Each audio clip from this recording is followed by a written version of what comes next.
I want to go for a minute back to this slide where I talked about kind of overall how they structure their website. So they have the high-level benefits, points of difference, segues into the functional benefits and details, which you can see here are the main sections in their navigation, and then the outcome, which is this migration that they want you to undertake. Something I really want to emphasize here is that the bulk of the website is spent here in the functional benefits and details. I've looked at research from McKinsey, I've looked at tons of different business-to-business companies, and I think a mistake they make is they get too caught up in this idea that we need to talk about high-level benefits.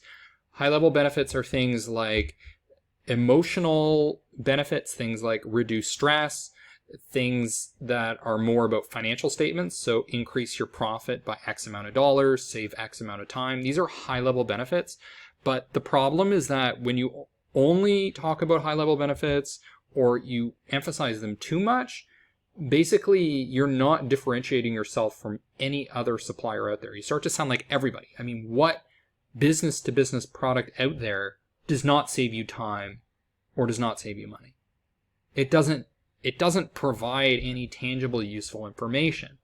What does is the functional benefits and details, the things where you actually go into proving specific use cases about how you can deliver what the business-to-business buyer wants.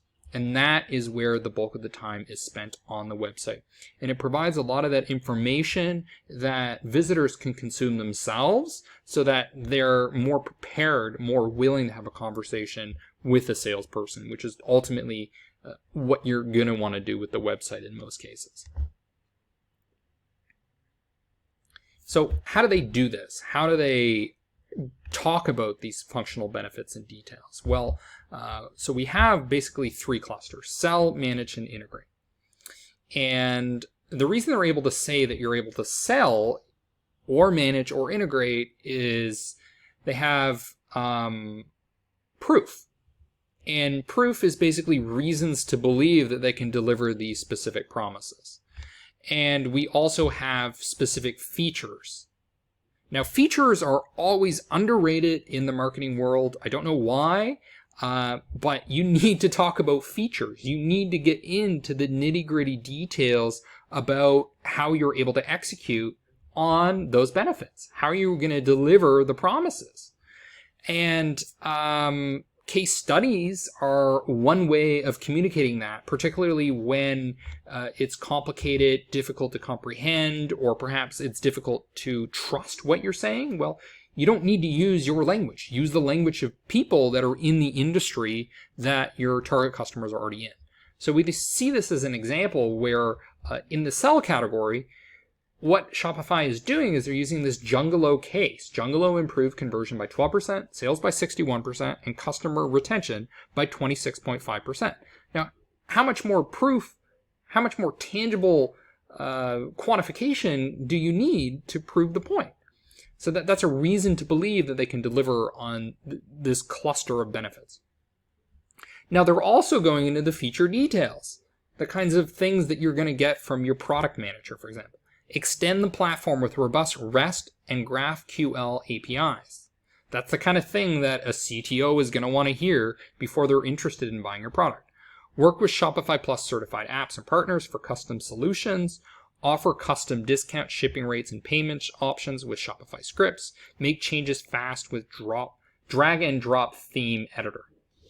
So Shopify Plus is not just saying, oh, we're gonna do kind of this vague high level thing. No, they're getting into, here's the specifics. We're gonna use this specific technology. Here are the tactical details about how we can deliver on these specific use cases. Another tactical thing that Shopify Plus does very well in their communication throughout the website is talking directly to the reader in a person-to-person way. So when you're writing content in business to business, the best way to think about it is you're across the table from somebody and you're having a conversation with them. That's the way you want to talk. It's second person. It's talking directly to them.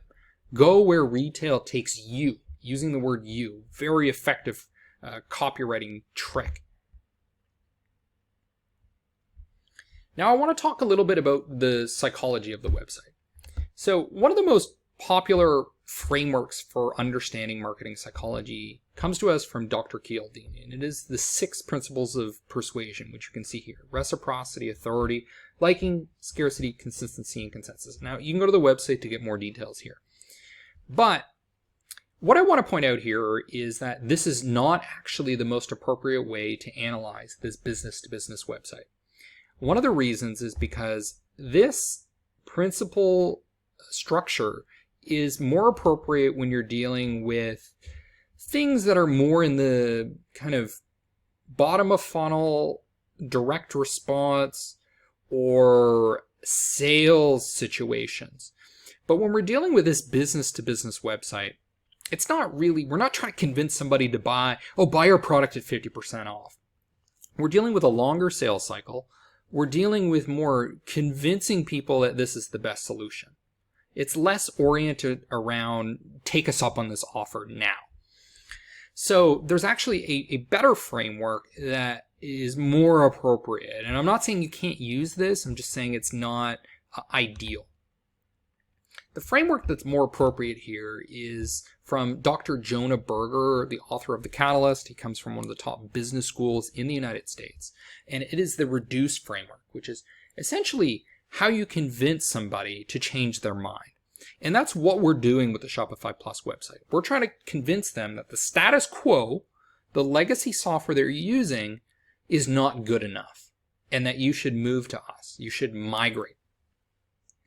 And there are what do we have here? We have 6 basically elements that convince somebody to change their mind. The first is reactants. This is where people are kind of resistant to change. They don't want to be forced. They don't want to be pushed. So the way you get around that is you give them options. And by giving them options, you give them agency, you give them a sense of freedom, that they're making the choice themselves, and they're not being forced to make that decision. Endowment. So this is the idea that people are kind of stuck to what they currently have, the status quo. They really value what they currently have. So what you need to do is convince them to change by saying that there is a cost to inaction. If you don't do anything, then there's going to be a price to pay from doing that. Loss aversion is something that you want to leverage in your content writing here, where it's like, we're preventing you from losing something by going with us. Okay, distance. Distance is a reason that people don't change their mind. It's this idea that, okay, we could buy your business-to-business product, but the benefits are so far in the future. It's kind of this nebulous idea. It's a concept. It's imaginary. Well, there are ways you can shorten that distance.